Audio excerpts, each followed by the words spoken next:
Our story begins in southern Ohio, where small towns line the Ohio River as it snakes between hollows and highways. It was there on April 3rd, 2013, 25-year-old Megan Nicole Lancaster left her parents' home in the community of Wheelersburg around 6:30 p.m. She told her mother she'd be back soon. She was just going to run a quick errand, but Megan never returned. 2 days later, her white Ford Mustang was found abandoned outside a Rally's fast food restaurant in Portsmouth, Ohio, which is just a little over 20 minutes from Wheelersburg. Her wallet was left on the front seat, and her family tried calling her cell phone, but it immediately went to voicemail. A search for Megan began soon after her disappearance. Flyers were printed and distributed. There were pleas made on social media and interviews with local news stations. But the responses to the search efforts only brought up more questions. Her family has been searching for the answers for over 12 years.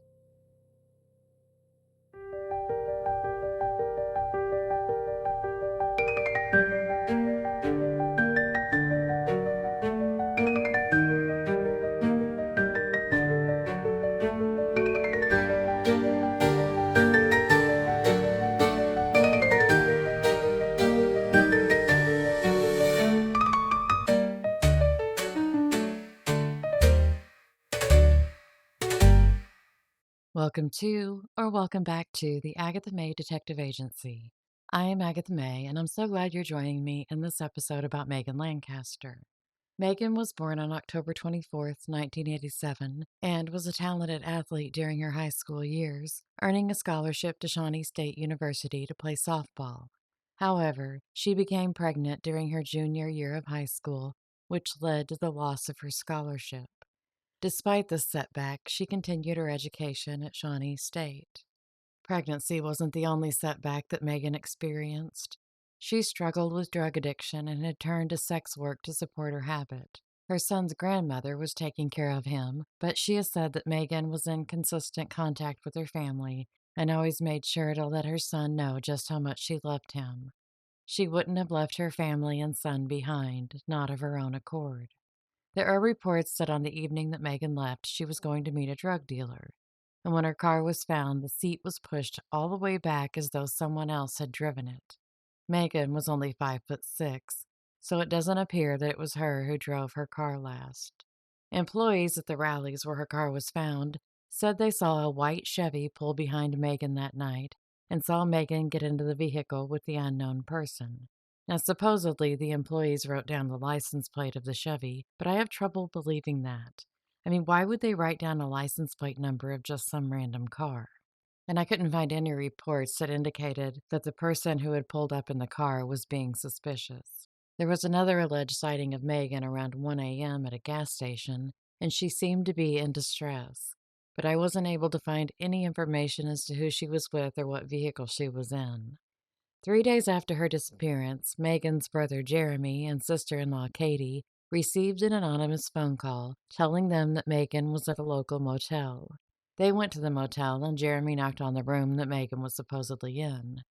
Two men answered the door and told Jeremy they didn't have Megan. Jeremy asked if he could look inside, and the men opened the door enough for him to see the bed, but they wouldn't let him inside. Now, I'm not saying if Megan was or wasn't in that room, but I'm not sure most people would let some stranger who knocked on their motel door come into their room, much less search it. And when Jeremy and Katie returned home that night, they received a second phone call telling them that Megan had actually been in a different room and she was seen being carried out in a plastic bag but was still alive. Jeremy and Katie didn't call law enforcement, and it's been said they didn't because they feared the police were in on Megan's disappearance. But I wonder if that's more hindsight because of what's come out since. Whatever the case, those anonymous phone calls led nowhere but to frustration. According to Katie, she and Jeremy watched the motel for days and noticed that one particular person seemed to be outside shining the wheels of a Suburban more often than not. And you might think that maybe the guy just really enjoyed shiny wheels, but this particular guy was Ernest Dollar Bill Moore, and he has a record. He's been arrested multiple times in the area and other states for drug-related charges. But there's more to Ernie's story, and we'll talk about it in a few minutes. Katie fought against human trafficking and was very outspoken about Megan's disappearance and wasn't afraid to say what she thought had happened to her. On October 2nd, 2021, Katie was found deceased at the age of 33. Her family hasn't released any details about her death, but according to a comment by someone who started a missing database because of Megan's case and who seemed to have insider information, Katie's death wasn't connected to Megan's disappearance. All we can do is guess as to why the family wants to keep her cause of death quiet, and we're not going to do that here, at least not out loud. But Megan was involved in something that was larger than anyone realized at the time. Michael Mearan was an attorney in Portsmouth and had been one for decades. The DEA had begun an investigation into drug dealing in the area, and Michael's name came up, but not exactly as one of the attorneys for any drug case. He was being looked at as someone who was conspiring with the drug dealer.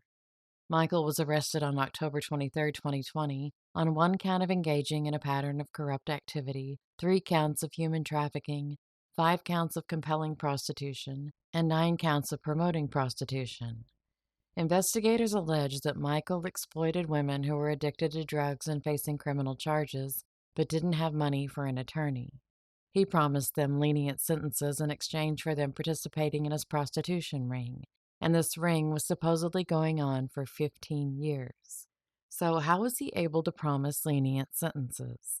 I'd think there had to be a judge or two that was also involved in his prostitution ring, or at least knew about it and looked the other way. However, I haven't found any record of any judge being arrested for it. After her disappearance, Megan's family began going through her belongings, hoping to find a clue as to where she had gone. And they found some notebooks. And in them, Megan had written names and phone numbers with notes on them, such as dance for and men who give money. And Michael Mearan's name and phone number were in one of the notebooks. It's been posited by some that Megan knew too much about some powerful people, and that's why she disappeared. And I'll have to say that I don't necessarily disagree with that theory. When asked about Megan, this is what Michael had to say, quote, "The only involvement that I had with Megan was she was a snitch on a client. That's it. She did not work for me. The lady that's doing my house cleaning now was in prison for 5 years as a result of Megan. Megan lured her down to a hotel in Portsmouth and bought drugs from her, and when she left, the police were waiting on her. I don't want to speak bad about the dead, but she lived a rough life," end quote. And when asked about what happened to Megan, he responded, quote, "She died about 5 years ago. She just disappeared. Her car was found, but they never found out what happened to her. In her business, she had not made friends. I don't want to talk bad about her," end quote. No, he doesn't want to talk bad about her. He just wants to insinuate that she's the reason that his housekeeper had to go to prison for selling drugs. I think that was probably more the police setting up that deal. And why did Michael speak as though he knew Megan had died? How did he have knowledge of that? No reports about her ever signified that she had died, and even today she's still listed as missing. So what made Michael so convinced she was no longer alive? The investigation into Mearan linked him to 27 women who worked for him as sex workers, including one woman who died in 2013 with multiple traumas. That woman hasn't been identified, and I don't know if it's the DEA keeping her name hidden or if they don't know who she is. After his arrest, Michael was able to post bond and was still out practicing law like nothing was happening. His trial was scheduled for January 2022. Unfortunately, he died on November 26, 2021, before he ever had to face his charges or explain what he meant about Megan being dead. According to his death certificate, he had several chronic illnesses that were named as the cause of his death, but there was no autopsy done and his body was cremated. I think it's just a bit sketchy that there wasn't an autopsy. Yes, he was old and portly and didn't seem healthy, but I think under the circumstances there should have been an autopsy. I'm also not convinced that Michael was the top dog of the trafficking ring. And I have no proof of it, but I can't shake the feeling that there were people higher up the chain of command. According to some of the women who had been trafficked by Michael Mearan, he would give them money to feed their drug addictions and would arrange sex work for them with men in-state in Portsmouth, Columbus, and Cleveland, as well as out-of-state trips to New York, Florida, and New Jersey. The dealer who got Michael tripped up in the investigation was Mark Eubanks. In 2016, he was sentenced to 13 years in federal prison for distributing heroin and steroids in Middle and Southern Ohio. It was discovered that Mark provided the drugs and the sex workers to Michael, who then set up the liaisons between the workers and the Johns. Just in Portsmouth alone, the women trafficked by Mearan and Eubanks said that some of the Johns were law enforcement, attorneys, business owners, doctors, and even probation officers. Megan's disappearance has been linked to other missing women and murdered women who also had drug addictions and were sex workers. Holly Logan went missing from Columbus on July 31st, 2013. Jamie Bowen disappeared from Columbus on April 10th, 2014. Charlotte Trago was last seen on May 3rd, 2014 in Chillicothe. Wanda Lemons was last seen in Chillicothe, Ohio on November 3rd, 2014. Tamika Lynch vanished from Chillicothe in May of 2014, and her body was found on a sandbar a year later. Her cause of death was ruled as an overdose. Shasta Himmelrich disappeared from Chillicothe on December 26, 2014. Her body was found January 2nd, 2015 in the Scioto River. Her manner of death was ruled a suicide by drowning. Tiffany Sayre went missing from Chillicothe on May 11th, 2015. Her body was found on June 20th of the same year, wrapped in a sheet alongside a creek bed. And Timberly Clayton was found dead on May 29th, 2015. She had been shot in the head 3 times. Jason McCrary was found guilty of Timberly's death in 2016. He died in prison on July 15, 2022. In January of 2023, his cause of death was released and was determined to be heart disease. Although some wanted to paint Jason as a serial killer, investigators never found that he was in any way connected to the other women's murders. In October of 2015, Rebecca Cade was found hanging from a fence in a Chillicothe neighborhood. Investigators said she was running from her attacker and tried jumping the fence and didn't make it. She had died from blunt force trauma to her head and neck. Neighbors at first thought her body was a Halloween decoration. The evening that Rebecca's body was discovered, Donnie Cochenauer Jr. was arrested for her murder. In April of 2017, he was found not guilty. Donnie died unexpectedly on August 21st, 2023, and no cause of death was listed. He was never linked to the other women's disappearances or murders. And what about Ernest Dollar Bill Moore? Well, first off, he has a really stupid nickname. But in August of 2015, he was indicted on charges of kidnapping and felonious assault.